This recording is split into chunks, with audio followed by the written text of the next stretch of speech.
Okay, Be'ezrat Hashem, Na'aseh v'natzliach.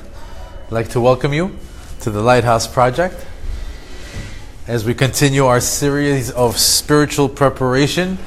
This time it's spiritual preparation for Purim, exactly a day before Ta'anit Esther and Purim.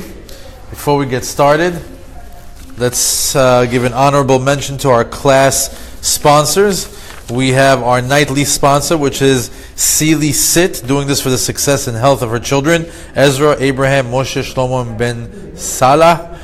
May the merit to be Talmidei Chachamim and bring lots of nachat to their mother, and the refuah shema of David ben Rivka. Wow. Seely, Be'ezrat Hashem shetatzlichi.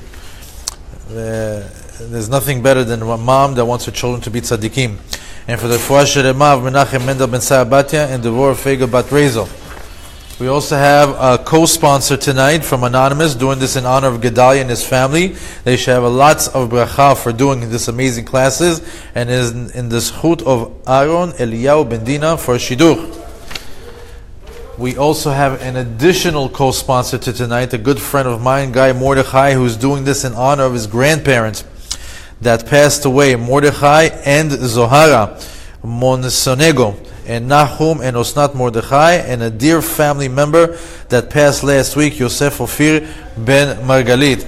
Be'ezrat Hashem, that all these divrei Torah will be to the Ilu Nishma, to the Hatzlacha, to Refuah, to the Bracha V'Hatzlacha of this good man, Guy Mordechai, and we should hear Besorot Tovot. This class has its own sponsors, the Issachar and Zvulun sponsorship. Our good friends, H&M Builders, doing this in memory of their grandfather in honor of the Dornbush family. I wish the Dornbush family a Chag Sameach, a Bracha V'Hatzlacha. May they succeed in all their endeavors, and may we hear Besorot Tovot, and may we all dance under the canopy of the Chuppah soon bimhera in Joseph's wedding. And would like to give also an honorable mention to Stacy Esther Bouton, another righteous woman that would love to do this in honor of her son, so they can be Talmidei Chachamim as well. Yonatan Michael, Eliyahu, and Shalom ben Esther. Be'ezrat Hashem, that you have a great holiday, Chag Sameach, and may the energy of Esther Malka just rain on you in the next few days. Okay, let's get started. There's some things that you might not know about this unique holiday. And there's a lot of hidden gems beneath the surface in the story of Purim. And it's meant to be hidden. Don't read it Megillat Esther, read it Megillat Hester. Hester is another word for hidden. Because the element of this entire holiday is that things are hidden from us. So tonight we will reveal things that you might not have known about Purim, and learn the sources as well as the backdrop stories to some of the customs and the segulot that are available to us in the next 2 days of Ta'anit Esther, which is tomorrow, and the holiday of Purim, which is in 2 days.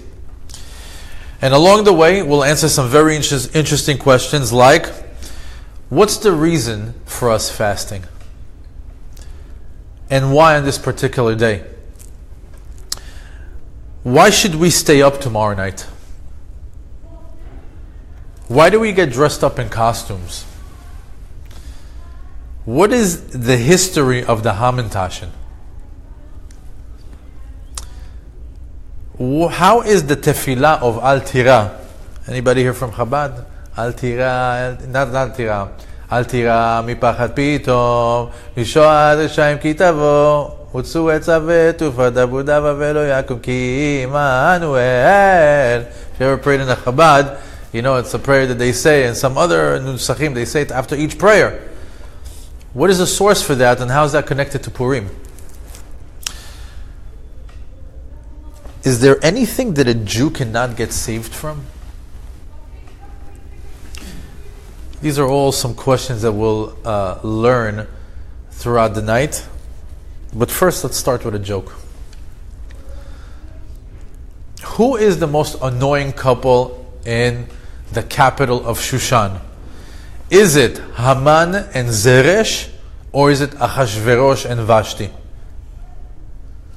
So Chazal tell us that the most annoying couple, and I think the great second runner-up, Haman and Vashti, is Haman and Zeresh. The most annoying couple is Achashverosh and Vashti. And they say why? Because it's in their name. Achashverosh, the words is Chashbarosh. You touch your head. He said he used to give people headaches. He was very annoying. And Vashti, if you take the letters of Vashti and turn them into Yetush, into mosquito, the Vav, Shin, Taf, and Yud can be the Yud, Shin, Taf, Vav.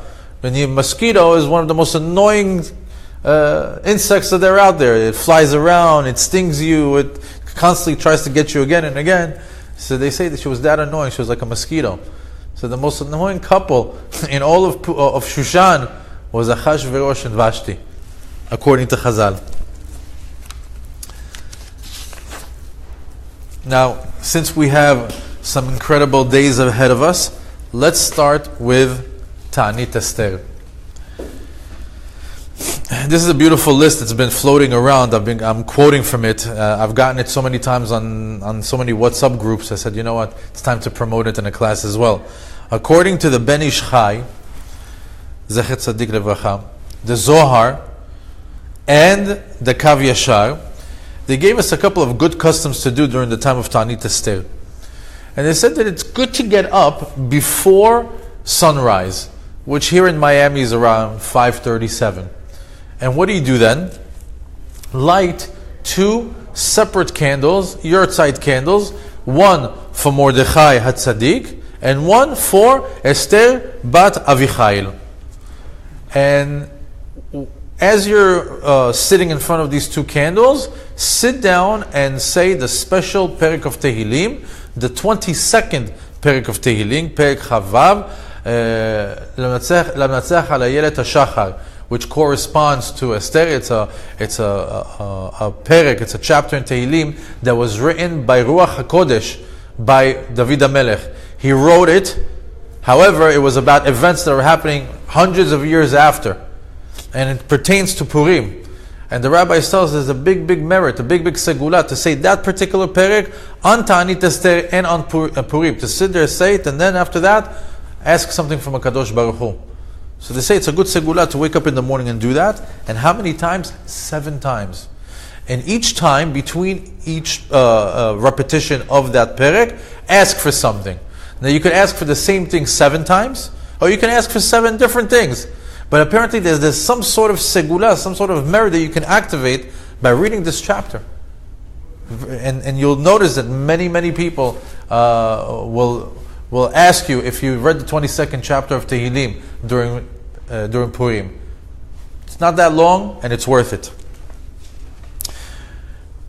And since that particular chapter in Tehillim has this power, it's an auspicious time to cancel out any decrees that you might have on a personal level, and of course on a larger level for Klal Yisrael. Just by repeating that particular perek, any hardships that you might go through, it has a segula to make it go away.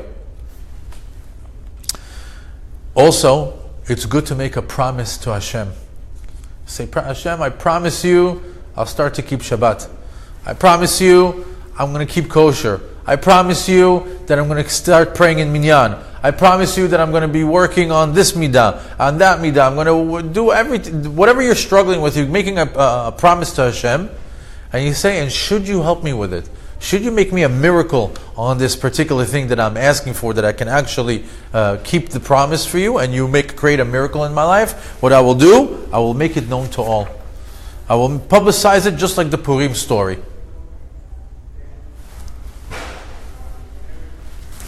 Great way to start the morning. However, what's the background to Ta'anit Esther? It says in the Megillah, "V'hayamim ha'ele niskarim v'na'asim bechol dor v'dor," that these days should be remembered and kept throughout every generation. Mishpacha u'mishpacha, medina u'medina, ve'ir ve'ir, every family, every province, every city. Ve'imei Purim ha'elu, and these days of Purim, לא יעברו מתוך היהודים וזכרם לא יאסוף מזרם. These days of Purim should not fall from among the Jews, nor the memorial of them perish from their seed. In other words, we learn from here that we've been instructed to constantly remember and constantly keep a memoriam for what happened during the story of Purim. Now, because of that, because we've been instructed to constantly remember it, Ta'anit Esther is observed as a memoriam, as a remembrance to Queen Esther when her and the Jews fasted for 3 days. And not only fasting for 3 days, but this is prior her to coming in front of the king Ahasuerus without permission, which is a death sentence. This is not something that you do, regardless of who you are. As you're approaching the king, already 2 people have a sword at your head. They're instructed to kill somebody. The fact that he jumped in and said, no, allow her, was a miracle. Her head should have been beheaded by then. And all this was in order to intercede for the Jewish people in regards to the decree of the annihilation of the Jews all in one day on the 13th of Adar, which, by the way, is tonight. Tonight is the 13th of Adar. We're minutes into the 13th of Adar. Rav Yosef Gaon writes that there is also a Kabbalistic intention to the 3-day fast that Esther did during that time. You see, 3 days equal 72 hours. And the 72 hours that they fasted was actually also the numerical value of the word bechen. Bechen means when Esther found grace in the eyes of Ahasuerus. Very unique thing of what they found. They said it wasn't so much what you would expect it to be, that it was for her beauty or for her elegance, or it was some sort of chut shel chen. She had sort of grace to her. And if you take the word bechen, it equates to, I'm sorry, not bechen, beken, it comes out to 72. And because of that, it corresponds to 72. What are we trying to connect this 72 to? What's the power over here? When the Jewish people got out of Mitzrayim, God used his 72-letter name. What was that name? If you go to the book of Shemot, and you go to chapter 14, and you read Pasuk Yutet Chaf Aleph, the 19th, 20th, and 21st Pesukim, that start off with Vayisa, Vayavo, Vayet. If you take the first letter, each Pasuk has 72 letters. First of all, you should know that. And those are 3 Pesukim, which each one has 72 letters. And from that, we were able to derive 72 names of God. We took one from the top, one from the middle, one from the bottom, and we're able to derive 72 names of God. And with this combination of these 72 letters, HaKadosh Baruch Hu was able to use the powerful name to split the sea, to get the Jews across to the desert, to a safer side, and away from the enemies. And it resulted in the Jews having no fear. So because of that, the Queen Esther said, I'm going to activate the 72 name of God because we want the same result with the 72 hours of fasting. That's the Kabbalistic understanding to that Ta'anit Esther. So the fast of Esther is a remembrance. It's something that we need to have as a memoriam. It's just halachically, just a couple of things that we should talk about. It's one of the easiest fasts of the year. It's done during the winter when the days are short. It's from sunrise to sunset, which I think is anywhere between 5:30 in the morning till about 7 o'clock at night, roughly, without going into detail. And there are many leniencies when it comes not to fasting. Check with your local rabbi to see what he'll say, if there's any leniencies that pertain to you. But overall, you should definitely try to fast, because there's no better way to get into the joy or to increase the joy of Purim, which is coming up the day after Ta'anit Esther, when it starts off in a fast. Imagine, in a fast, you're thinking about the past, the trials and the fate of the Jews during the time of Megillat Esther, the time of Mordechai, and the time of Ahashverosh and Haman, and how they wanted to destroy someone one day. And then you think about, how much different is it today? You start to contemplate about how things are, and the state of the world then, the state of the world now, and you're fasting, and it's sort of somber. So it gives you like a reference point to go into a tremendous amount of joy and happiness the next day. So why would you pass up on that? Why would you go from a regular day when you're feasting 3 times a day and then Purim? It's good to start, go to the other extreme. Go into a fast and go to the other extreme to an increased day of happiness, because that's the order of the day for Purim. Now, another thing that we should know is that during Ta'anit Esther, when you find yourself in shul, there is a custom that during the time of Mincha, the rabbi begins to collect machatzita shekel. Machatzita shekel is another a custom that we do, which is also in a memoriam for the machatzita shekel that the Jewish people used to give in the times of Bet HaMikdash, which was sort of a census that they got counted as well. It got used to the purchasing of animals for the sacrifices of Bet HaMikdash. And typically, you'll find most shuls that have 3 50-cent coins, and they use that as the value of machatzita shekel. You do it according to the people in your family. Each shul has their own set amount that they do, and you go and you do zecher le machatzita shekel. You say this is in remembrance to the machatzita shekel that the Jews did in the time of Bet HaMikdash. The rabbis say that it's very important to say zecher le machatzita shekel, because if you say le machatzita shekel, you're obligating yourself to really be at the time of Bet HaMikdash and giving that coin. But since we don't have Bet HaMikdash at the moment, then we say it's for the remembrance, for zecher le machatzita shekel. So be careful with the language. But that's something also that we do during Ta'anit Esther, and something that you should definitely do. It's a great custom. And once we finish praying our Mincha and Arvit, we go straight to the reading of the Megillah. Now, we go straight into reading of the Megillah without any break for food. The fast continues till after the Megillah. However, if you feel weak from the entire day and you can't hang, and you need maybe a cup of coffee or maybe a piece of cake just to keep going for a little bit more, there's a little bit of a leniency to do that, but typically you just want to go the whole way. I mean, the Megillah usually doesn't take more than 20 minutes to a half hour, and then you're into a big seudah. But if not, there's some leniencies that you can drink or eat something, just not a seudah, not like a sit-down steak and bread and wine, before the Megillah. And at this time, we're already officially in Purim. And imagine like this time, tomorrow, you're in a shul and it's Purim. And at this point, we're drinking, before we drink, we're dressed up, we're drinking, we're giving mishloach manot, even though the mitzvah of mishloach manot is in the day, not in the nighttime. Keep that in mind. We're partying, and we're in this state of increased joy. It's the holiday where the prescription is have a good time, laugh, enjoy, dance, get dressed up, drink till you don't know the difference between the Baruch Mordechai and Aru Haman. That's the prescription of the day. But there are several things that are buried in this day. There are certain times overlooked, but have huge merits, huge segulot, and they can actually change the outcome of your entire year. First, you should know that during the reading of the Megillah, again, we're going to mix up some halachot and midrashim. It's the right way to understand what's going on over here.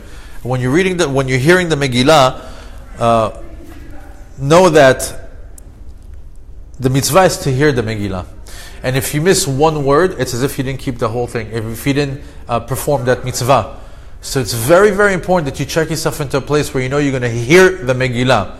And if you missed a word, make sure that you're following along and you're reading it out loud so you're completing it. And if you're going to a shul where there's a lot of kids and there's no kid minyans where they can make a lot of noise in a separate room, you're in trouble. You have to find yourself a place where you're actually hearing the Megillah completely. One word, and it doesn't count. So I always feel bad for the people that come in a minute after the Megillah starts. It doesn't count. They're a little bit late. It doesn't count. Show up on time. And the mitzvah is for both men and women, because even though that women don't have an obligation for a mitzvah shazman gerama, shazman tluya bo, anything that is connected to time, the women are not obligated to perform those mitzvot. But the miracle happened for them as well. The miracle of Purim is not just for the men; it happened to the women as well. So they're obligated to hear the Megillah.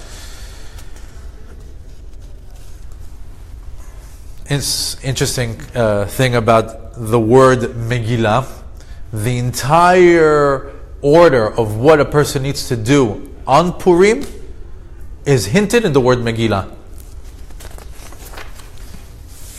You could take the word Megillah and switch the letters around 5 different ways.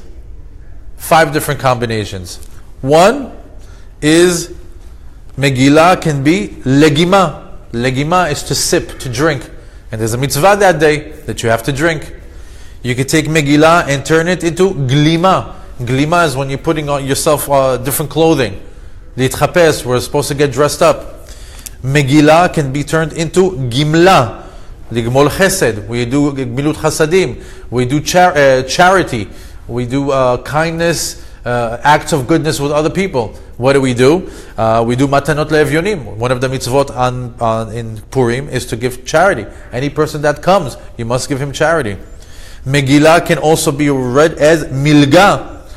What's milga? Latet leshne mishloach manot. That we have to give mishloach manot, the Purim basket, to 2 people.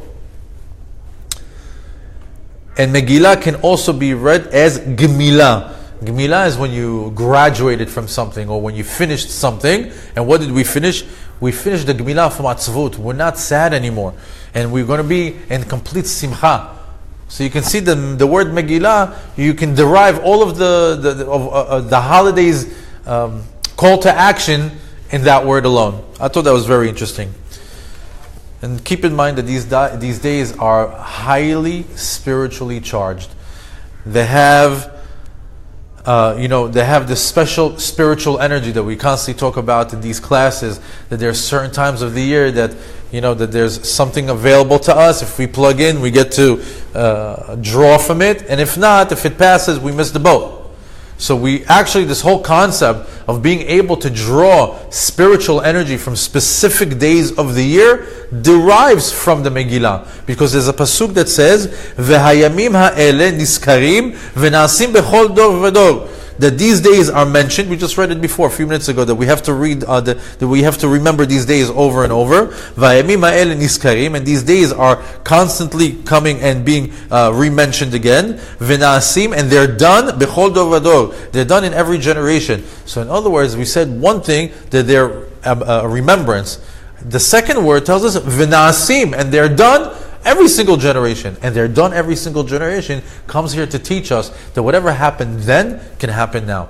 Everything that happened, the story of Megillat Esther, tonight, tomorrow night, and the day after, that entire energy is available to us. It's up to you if you're going to draw that energy into your life, or it's just another day that passes you by. And we learned that from Megillat Esther. So we learn here that, again, whatever salvation was available then will forever loop around and come back to us. Well, every year we can come back around. Whatever miracles happen in Purim, we can get over here. I heard a beautiful chidush from a local tzaddik by the name of Mor Ifgi. He put out a class I think it was last year, and I listened to it and it really resonated with me. I did hear it from other rabbis in different versions, and I wanted to repeat it in his honor today. And it's something very unique.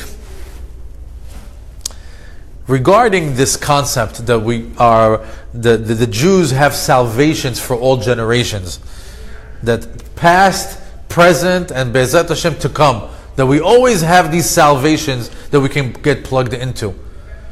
I want to elaborate on that a little bit more, because it's easy to say that there was the miracles of the Yetziat Mitzrayim. We can get a Yetziat Mitzrayim. There's a miracle of Chag Purim.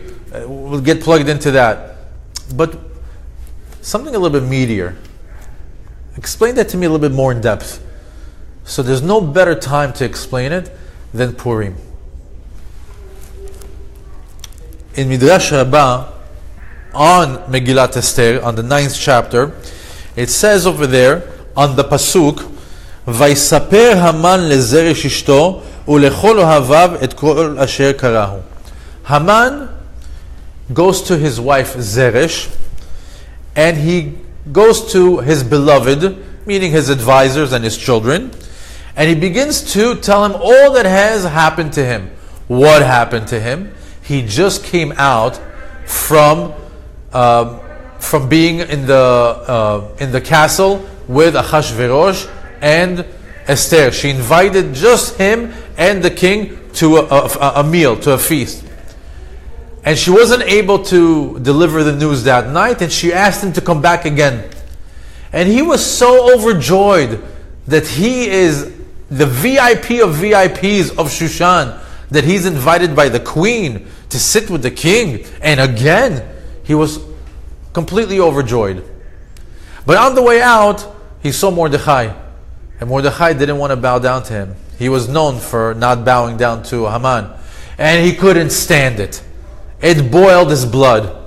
And it didn't matter what high he was on from just minutes ago from Achashverosh and Esther, he was boiling and steaming.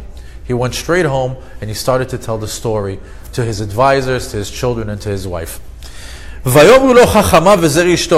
they told him, his wise friends, or the ones that loved him, and his wife Zeresh, if he's a Jew, if Mordechai is a Jew,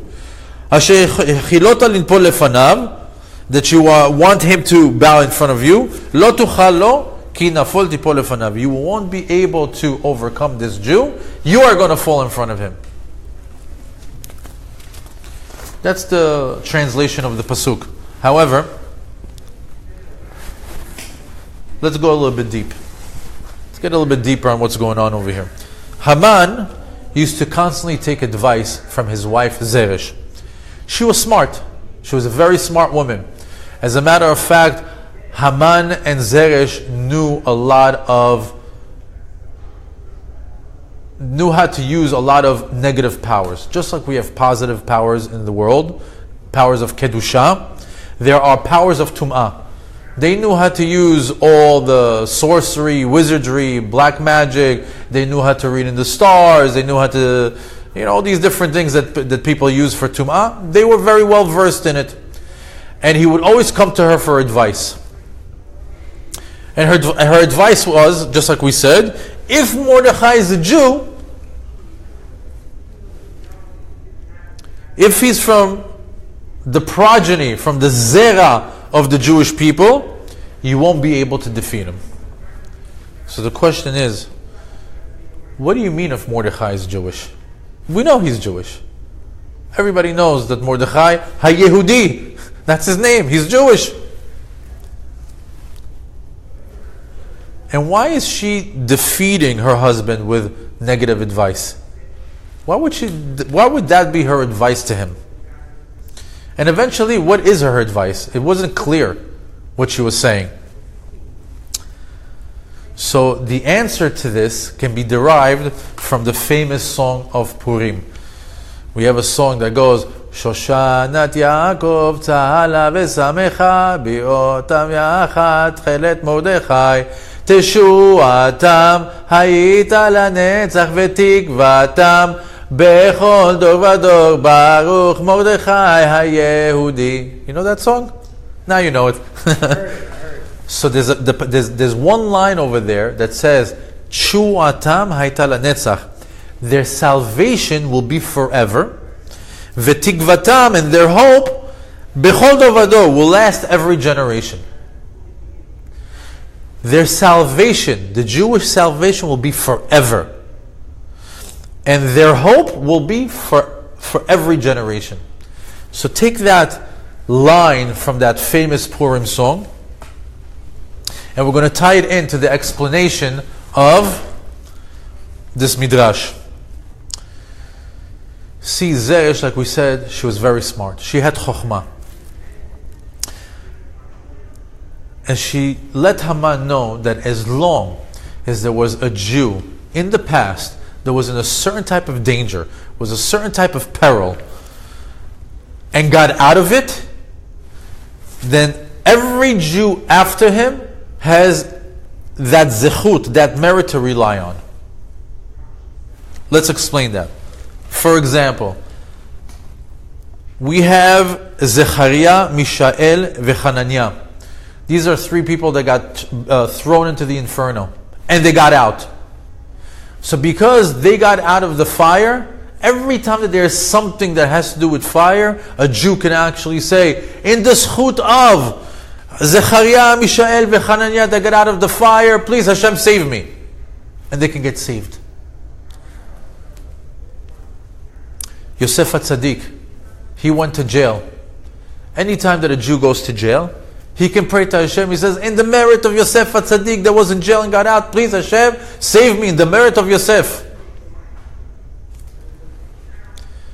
Should a person have a knife facing him? We know that Yitzchak Avinu had a knife right over his neck in Akedat Yitzchak. You can yell out in the name of Yitzchak Avinu that got saved from the knife, Hashem save me in his merit. Anytime that there was something for us to rely on, it's as if that Jew opened up for us a Yeshua, a salvation. I got saved, now every other Jew can get saved down that road.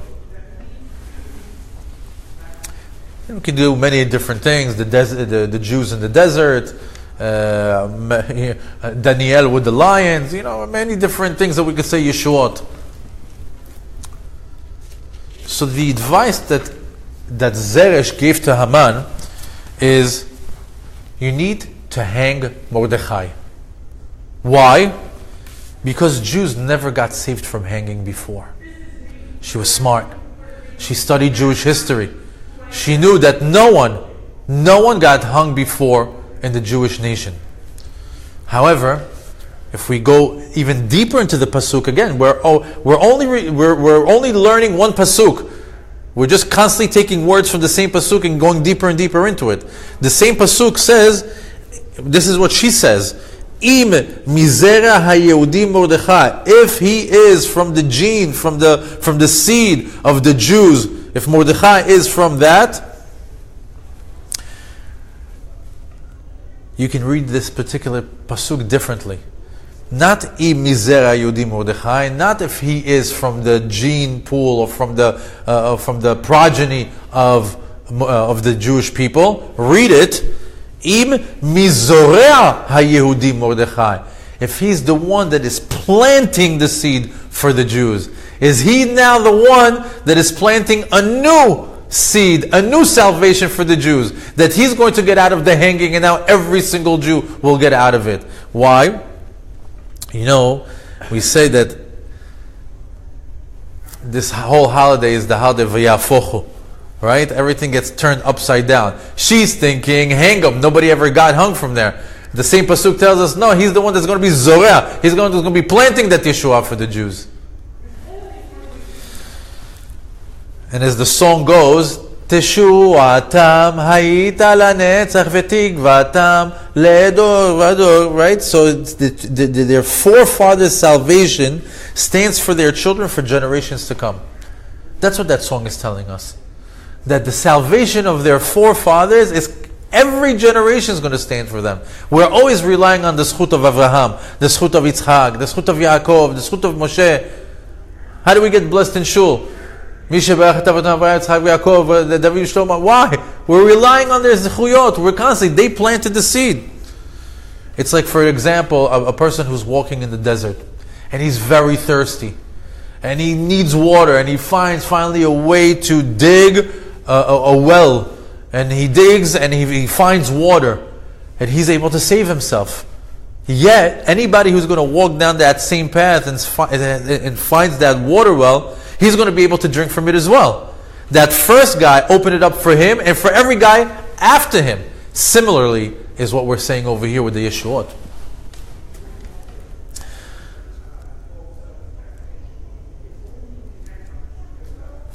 So Mordechai was faced with a challenge that no Jew was ever faced with before.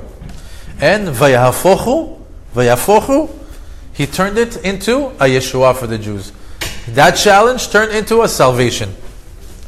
However, just to go just a little bit deeper into this sugya, remember we spoke about the 22nd chapter of Tehillim, how important it is to read it during these 2 days, during Ta'anit Esther. If you read just the first pasuk of the 22nd chapter of Tehillim, it says, Lamnatseach al Ayelet HaShachar Mizmor David. He says, for the conductor on the Ayelet HaShachar, a song of David. So, the conductor, that's the way that David HaMelech would start most of his Tehillim. Ayelet HaShachar, the rabbis tell us, is another name for Esther. David HaMelech didn't say, Lamnatseach le Esther HaMalka. He said, he gave her a nickname, Ayelet HaShachar. Why would he call her Ayelet HaShachar?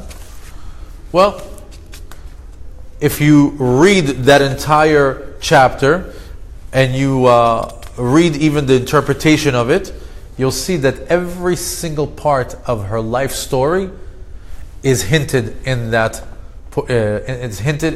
chapter. As a matter of fact, it's as if you're going through a journey of Megillat Esther through David HaMelech's version. Very, very interesting. If you have even more than 5 minutes to just say it, sit down and try to learn that perek. Super interesting. Now, if we go a little bit further, the word Hashachar, because he called her Ayelet HaShachar, Shachar means morning, or dawn, or right before dawn. That's like when it's the darkest. It's the end of the night. It's the end of the darkness. It's a shachar is just when the dawn, when light begins to break. So why would he refer to her as the one that ends the darkness, the one who's at the end of the night? So what we found in a Gemara, in a Yoma, on the 29th page, on the second side, it says that Rabbi Asi dealt with this question. And he says, why was Esther compared to the dawn? He says, to tell you that just as the dawn is the end of the whole night, so is the story of Esther the end of all the miracles.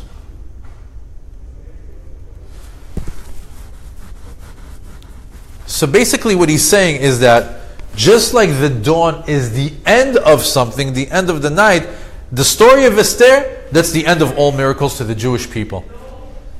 But that's hard to understand, because Chanukah, which comes after Purim, there's a miracle that happened there also. And there's many, many other miracles that happened after the story of Esther.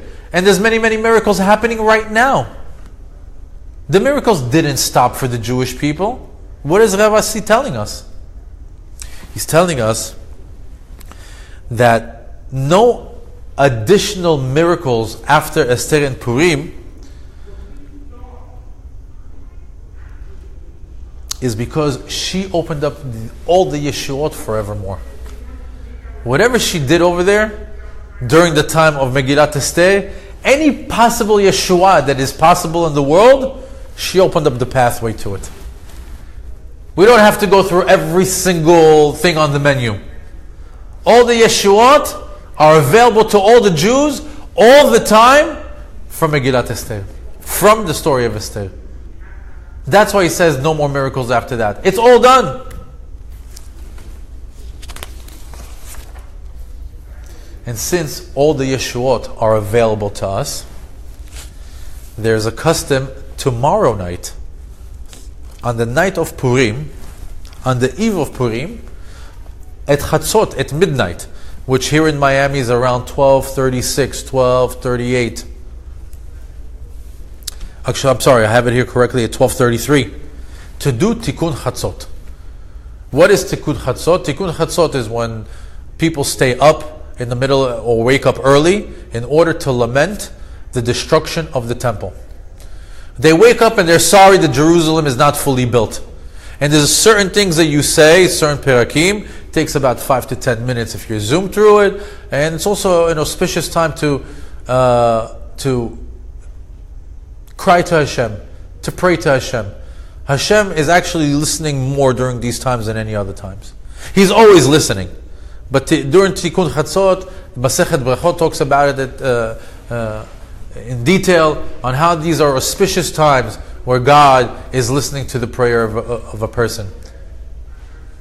Yet, tomorrow night, it's on a higher level. Tomorrow night, Purim, right after you read the Megillah, you go, you eat, you wait up till 12:30, or maybe you wake up early before Alot HaShachar at 5 o'clock. And what do? But the best thing is to stay up to 12:30. You do Tikkun Chatzot. And what's unique about this special night is that all the 7 gates of the Shamayim are open. There are 7 different layers in the heavens, and they're all open tomorrow night. And it's a great, great time for prayers to be heard. It's a great time. And just like Esther stood at that exact time and prayed to God, prayed to Hashem, and just at that exact same time as Mordechai stood there with 22,000 of his students, of his children's students, and prayed to Hashem to nullify, to annul the decree, and to overturn it, so should we. We should do the exact same thing. That we should pray that all the decrees that are against us on a personal level and Am Yisrael be eliminated.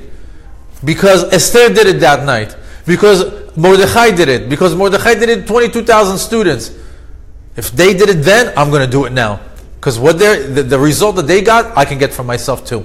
So tomorrow night, the heavens are opening. Stay up for it. Take advantage of it. It's not going to come around for another 365 days. Once a year. Don't let Yitzhak get you that night.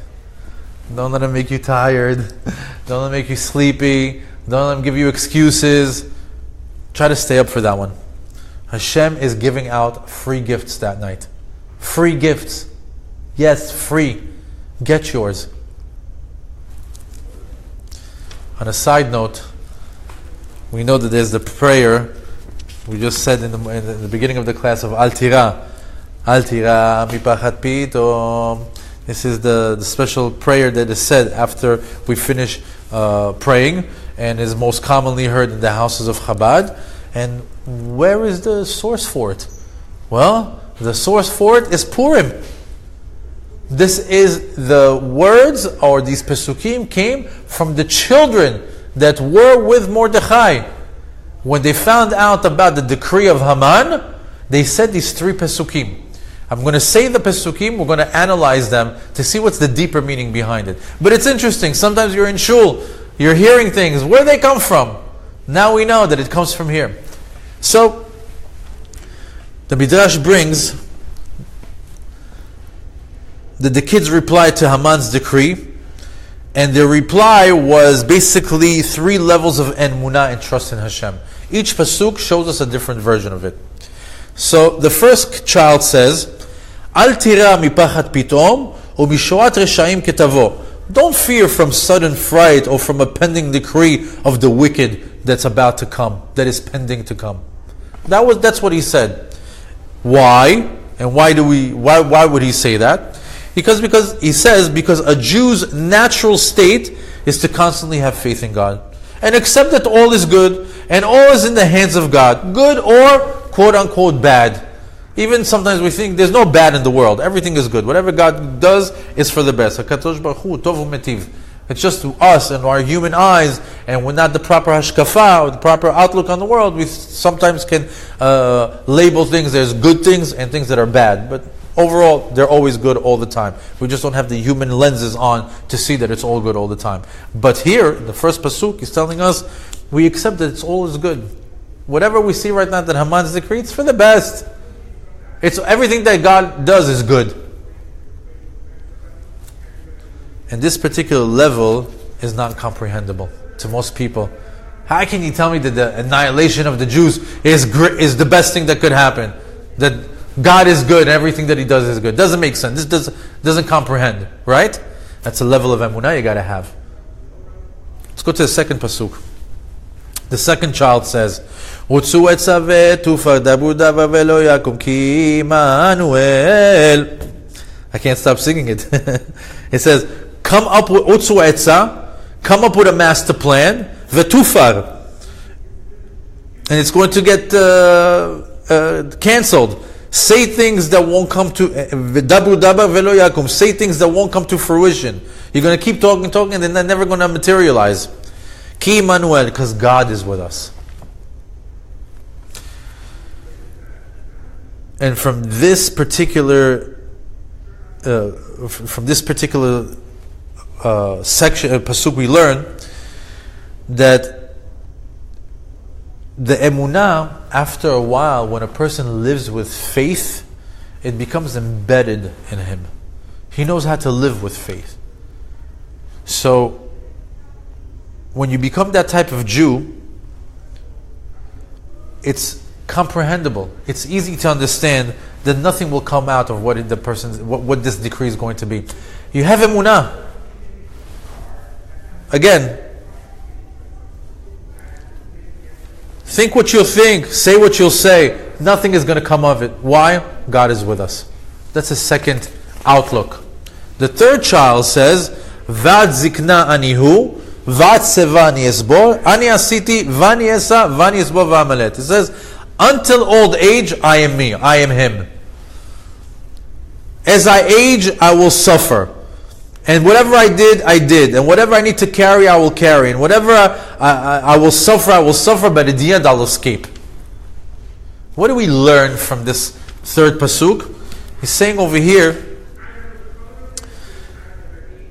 that even things that are embedded in nature, such as getting old, such as getting sick, it's understood when a person gets old and sick. It's part of human nature. He says that these are things that normally you cannot go above. Everybody ages. Everybody gets sick. He says even though we are above nature, that aging and suffering, we can be above that as well. And the first one was non-comprehensible. Can't understand why annihilation could be good. The second one was comprehensible. Yeah, I live with such emunah that I can understand it. Third one is to let you know we're above nature. Even things that are of nature don't pertain to us. And that was the emunah of the children of the story of Purim. And we took that and we said, you know what, let's say that every day in our prayers. I thought that was very interesting. Now, once you stayed up and you were able to plug into that prayer of Chatzot, and you're able to get that special night where the seven heavens are open and you're able to deposit your personal prayer in, the next morning we read the Megillah again. And this time we read it for the second time, and this is typically when you see everybody get dressed up in costumes, which is hilarious, because you get to see, there's a lot of comedy in the room. Before we can get into that, what's the source for us getting dressed up in Purim? When did that become a custom? Well, to understand it on several different levels, we always have to understand that the entire story of Purim is that it's hidden. Everything is hidden. Everything is beneath the surface. God is there, yet He's not mentioned one time in the Megillah. All the miracles are happening, yet it looks like it's just naturally happening. The fact that the king couldn't fall asleep, and then his servants bring him the book, and they mention that Mordechai saved his life, and that all of a sudden Haman just happens to be in the courtyard, and then he comes and tells him this. What should he do? Haman thinks he wants to elevate him, but in the end he elevates Mordechai. Oh, what a coincidence! How many coincidences? There's one big miracle after the other that's happening. So because that's the element, the hester that's over here during this holiday, then we say, we cover ourselves also in costumes. That's to allude that the whole thing is hester. Because when somebody is wearing a costume, who is he? I can't see him. I can't recognize him. Is that really you? Is that you under that makeup? Is that you under that costume? Just like the story of Esther. What's going on under there? Another reason why we wear costumes, the Talmud tells us, is that the same way that the Jews at that time pretended to serving other gods. In the same way that God pretended to want to annihilate the Jews, or that was what was going to happen. And in the end, none of that happened. He said the same way that we pretend and put on costumes as well, to allude to that's what was happening during the time of Esther. It's like both the Jews and God's intentions were masked. So we put on a mask as well.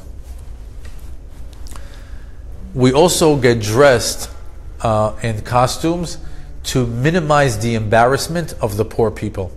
Because keep in mind, on Purim, there's a halakha that anyone who reaches out his hand, he must give him a tzedakah. Right? That's one of the things that we are supposed to do on that day. So, it's like embarrassing sometimes when a person reaches out and says, help me, I need money. So in order for him to be less embarrassed, he could be in a clown costume or in some sort of mask, and you don't see who you're giving it, so he's not as embarrassed to ask. So they can go from place to place and ask many, many people for tzedakah and not have that embarrassment that they have when they're normally without that costume. That's another reason. And I love that one the most, actually.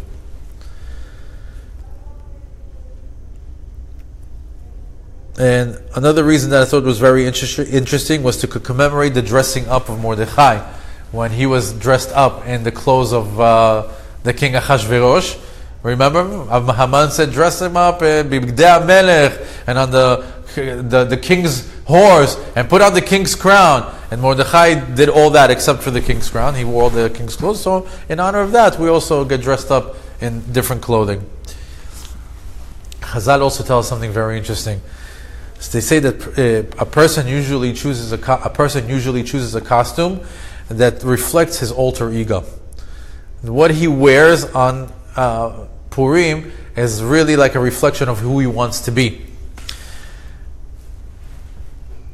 And it's very interesting, the choice of costumes, because sometimes you see people wearing a guy wearing a dress, or sometimes you see them wearing a Napoleon Bonaparte, or they see them like a SWAT team, or a nurse, or a doctor, or something silly, and it allows you to go a little bit into their psyche of who they are on the inside a little bit. However, because that is what's hidden behind getting dressed, Chazal tell us there's something else that you can do. You can use that to your advantage. A woman who wants to be a bride, who wants to get married, get dressed as a bride. Because what? You really want to be a bride. There's a big segula to that. A woman who wants to get pregnant, get dressed up as a pregnant woman. And eventually, since you're projecting that that's who you want to be, you'll get pregnant. So it's very good to do that. To get dressed up with some meaning behind it. There are two more very important mitzvot that we have during Purim, and those are the Seudah and the Matanot LeEvyonim. And the Matanot LeEvyonim and Mishloach Manot go hand in hand. There's a halakha in Shulchan Aruch that says that we have to give two types of foods to one person. And the reason why we do that is we give it to the poor, so they can have enough for the Seudat Purim. It's one of the mitzvot is to have a Seudah. So we give that Mishloach Manot that you should have in there enough for Seudah. That's why you'll find over there that people sometimes give a bottle of grape juice and something mezonot, like the Hamantashen. Why? So you could have two to perform the mitzvah of the Seudah. However, and by the way, who is a poor person? This is interesting also. A poor person is classified anyone who has more bills than what he is earning. How many people do you think are poor? Sometimes there's a lot of people that are living like that, but they're classified as poor. I thought that was very interesting. So, but when it comes to Mishloach Manot, it's become a custom already that we give it to our friends, we give it to our family, we even give it to to strangers. And the purpose of that is actually also to increase love and friendship amongst Jews and neighbors. It's very nice when you can go to someone that you're in shul with and tell them, this is for you and for your family. Or to your neighbor, or to someone you don't know. There's a feeling you get when you give a Mishloach Manot to another person, or especially also when you receive it.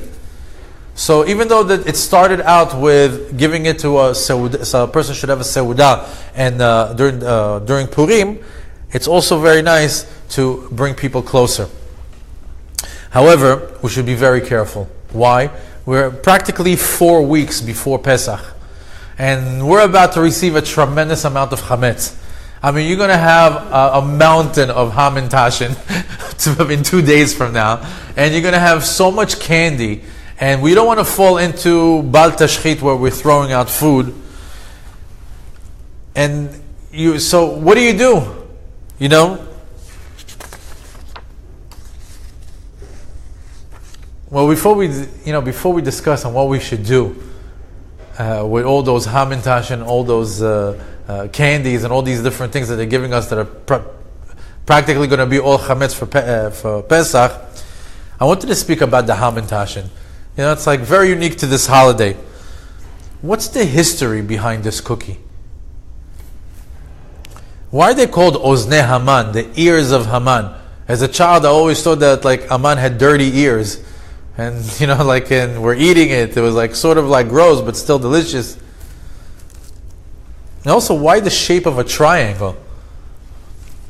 So, according to our sages, it says that after Haman walked Mordechai down the street and saying, "This is what should be done," to one that the king finds favor in the king's eyes, he went back to his house and was completely embarrassed. After parading Mordechai around, and he was slated to get hung up. You know, he was basically at the end of the rope. And what you typically did for convicts of that nature is that they would chop off their ears before they would hang them, which was a common custom also in Europe in the 1600s, by the way. They say that the ham and tashin are triangles because they resemble the hat that Haman wore. They said he had a hat like Napoleon's hat. Also, the 3 corners of the hat are to remind us of the 3 days that Esther fasted, those 72 hours that we were talking about. But the actual history of the cookie is different. Sometime in the 18th or 19th century in Germany and Eastern Europe, there was a big fad, a new fad of a new cookie that came onto the market. And it was a pastry pocket filled with poppy seeds. And they called it Mochen Tashin. Mochen means poppy or poppy seed, and Tash means pocket. So it's a pocket filled with poppy. With poppy seeds. But Mochen Tashin sounds a lot like Chamin Tashin. So the Jews just jumped on that word Machen and said, it's a great way to put it together because it sounds like Hamin Tashin. Machen Tashin sounds like Hamin Tashin. It looks like his hat. It became like a combination of the German culture, cookie, and our history. That's where we got that cookie from. On a deeper level, just to take it a little bit more, that there's always more there's so many different levels to the things that Jews do. The pockets symbolize the hidden sweetness within the cookie. See, the cookie is like almost it's hiding what it has inside. And when you bite into it, you see, there's a big pocket of jelly, a big pocket of poppy seed. And that's similarly to the story of Esther. There's so many hidden miracles within that pocket of the story of the Megillah. And we eat that to show that here, even the cookie that we eat, even though you see a little bit of the jelly or the poppy seed on top, but on the inside there's a lot more beneath the surface. But back to that pile of ham and tashin before Pesach, a good tip is to maybe not give that. Maybe it's good to give a kefir pea, a kosher for Passover Purim basket. Why don't you give some things that you can use in a month from now? It's not such a big deal. You can get a chocolate that's kosher for Passover. You can give fruit, it doesn't matter. You can get a bottle of wine that's kosher for Passover. And then you can really give things that people will use rather than try to get rid of or throw away or whatever it is that they do with all the chametz before Pesach. Or typically what most rabbis will recommend is don't do so many mishloach manot. Don't do 20, don't do 30. Why don't you just do 2, like the halakha states, or possibly just maybe 4 or 5, or just a few, and take the rest of the money that you're using towards that and give it to tzedakah. That's way more needed. At the end of Purim, when you see all these poor people or any people that have a need that are sitting there with a pile of cash as opposed to your pile of hamantashen, it's way better. It's recommended by the rabbis. And you know there's a custom to give matanot le'evyonim. The pasuk says, "Kol haposhet yado notnim lo." Anyone who has an outstretched hand, you have to give him something. It's good to go to the bank, pull out like 50 singles, or maybe have a pocket full of coins, and every time somebody passes by, $1, dollar. At the end of the day, maybe you'll give away $50, but you made that mitzvah 50 times over, as opposed to saying, I don't have, I ran out. Or take $10 in coins and give quarters. Here you go, here, just give something. Because the whole inyan over here is kol poshet yad notim lo. Anybody who reaches out, you have to give him. And the reason why you want to perform that mitzvah, because God does the exact same thing on that day. Anyone who asks of God that day, He does the exact same thing. Whatever we keep down here, He keeps up there. So,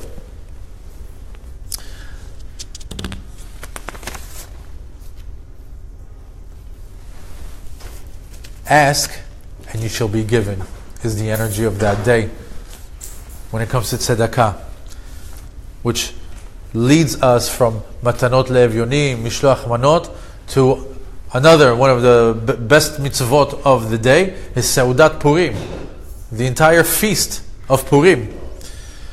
And the reason why we do this particular Seudah is because it corresponds to the table of Achashverosh. And it's meant to correct the meal that the Jews partook in during that time of Achashverosh. The Jews sinned. There were 18,500 Jews that partook in that meal, and they ate things that were not appropriate. And this particular Seudah, we do it to correct what they did over there.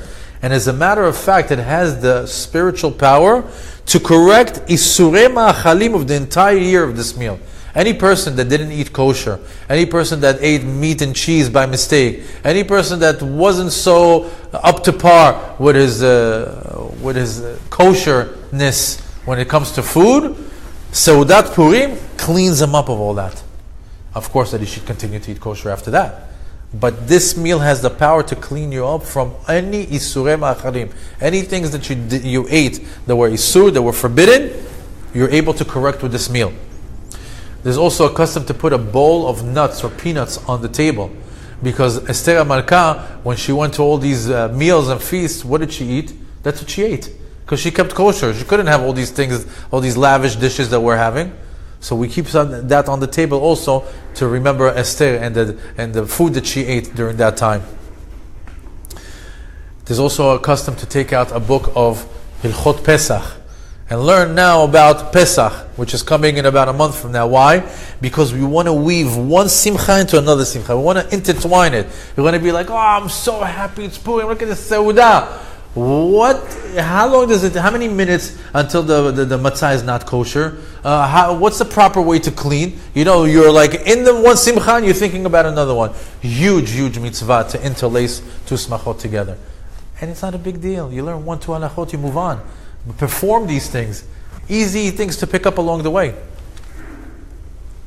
This is for the heavyweights in the religion. Anyone who's really wants to take advantage of this day. There's a segula to say Baruch Mordechai 120 times. Baruch Mordechai, Baruch Mordechai, Baruch Mordechai for 120 times. And then say 24 times Brucha Esther Bat Avichai. Brucha Esther Bat Avichai. And by saying Mordechai's name 120 times, and to say Esther's name 24 times, you're able to draw from their own personal energy, from their influence, and from their zechut. It's like you're calling out their name. And while you're at the meal, request anything from Hashem. This is the time. Sit there, tell Hashem, here, I'm doing what I'm supposed to do. Please, and open up your laundry list of things that you want to have happen in your life. It's a good time to pray on that day. Next Thursday, 4 o'clock in the afternoon, that energy is not there. But it will be tomorrow. In 2 days from now. It's very well known that Purim is Kepurim. There's a whole concept that Purim is like Yom Kippur. And in our previous class we went a little bit more in depth into that, but just to touch on it, the Arizal, a great Kabbalistic rabbi, revealed to us that the energy or the spirituality or the Kedusha of Purim is on a much, much, much higher level than Yom Kippur.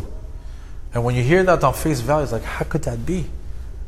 Yom Kippur, everybody's so there, so connected, and we're fasting and we're praying.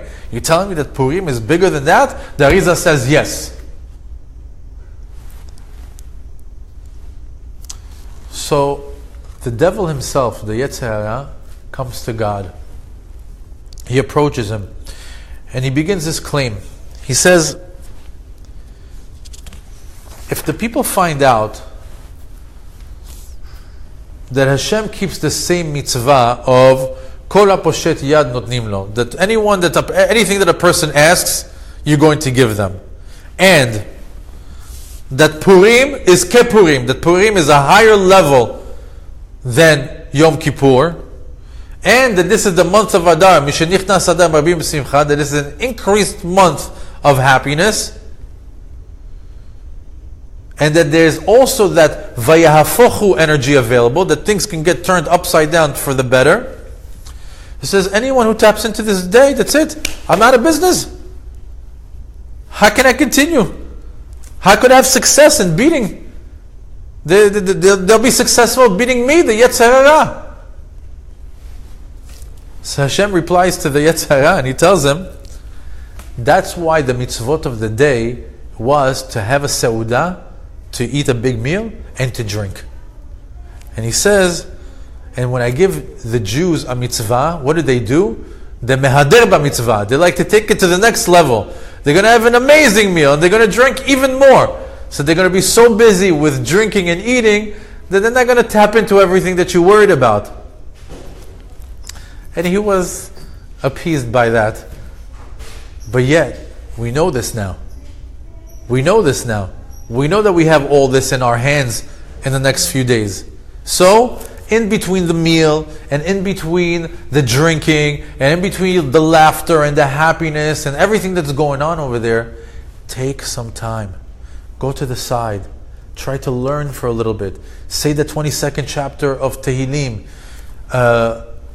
Pray to God. Ask of God. This is, even though the Yetzer Hara wants us to be busy with so many things, but take some time out from the day. Take a chunk out of the day, whether it's a half hour, an hour, and say, but wait, I know exactly what's available to me today, and I'm going to take advantage of it, rather than to just go around. It could be a day that's wasted spiritually if you don't tap into it, which is fine. There's kids, there's wives, there's carnivals, there's all these things that you could take, you could participate in, but don't miss out on the spiritual energy that's available on that day. Tap into it.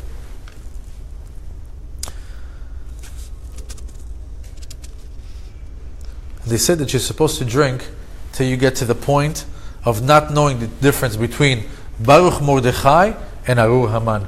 And I never understood that. How can you not know the difference between our hero Mordechai and the villain Haman? So is that like a call to action, like drink till you're obliterated, till you can't tell the difference? That it should be Baruch Haman and Arur Mordechai Chaz v'Shalom? Or vice versa? So in order to clear that up, I found something incredible. Listen to this.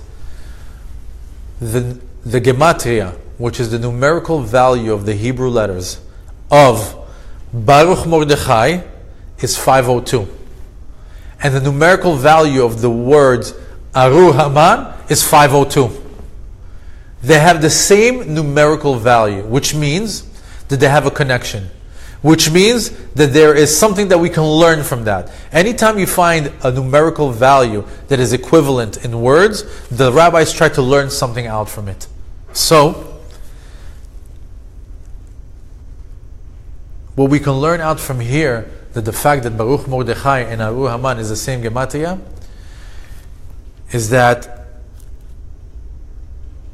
there's a major connection over here. We can learn that Haman and Mordechai is the same thing. 502 is 502. How could that be? He's a villain, that's a hero. How can they be the same thing? It says, in a sense, they are the same. Why? Because they both got us to the point of accepting the Torah again. I mean, who got us there? Is it the Moshe Rabbeinu of the generation? Is it Mordechai? He's the one that got us to the point of accepting the Torah again by his leadership of the Jews and being an exemplary leader? Or is it Haman that got us there? There was such a villain that wanted to annihilate all the Jews that he woke up such fear in us that he caused us to accept it. Is it Mordechai or is it Haman? We learn from the Gematria, both of them have the merit that got us there. And that's why we don't know what's the difference. Who got us there? Is it Baruch Mordechai or Arur Haman? I thought that was a beautiful chidush.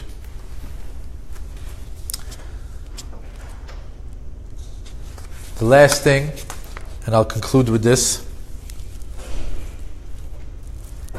The Megillah states at the end, the result of everything, the result or the end, when the story finishes, it wraps it up with Uvechol Medina Medina, Uvechol Ir Ve'ir, in every country, in every state, in every city, Mekom Asher Dvar HaMelech V'dato Magia, anywhere that the word of God reached, Simcha V'sason LaYehudim, there was a huge happiness and joy and glee to the Jewish people.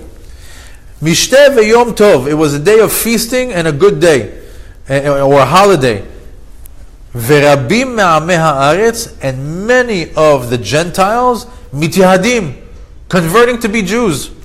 Ki nafal pachad haYehudim alehem, because the fear of the Jews fell upon them. This is so interesting. Fear fell upon the Goyim, and they began to convert. And they began to convert because they wanted to become Jewish. And they did it by large numbers. So imagine that. In Hanukkah, we had Jews mityavnim. They wanted to be like them. In Purim, we have Goyim that want to be mityahadim. It's like, imagine that all of a sudden the Jewish people accept the Torah, accept the mitzvot, we become super united, we become super connected, God is on our side, and everybody's noticing it, and all of a sudden it becomes in vogue to be Jewish. And you see everyone walking around with a kippah, tzitziyot, you see people walking around with peot. Imagine, that's what happened in Shushan.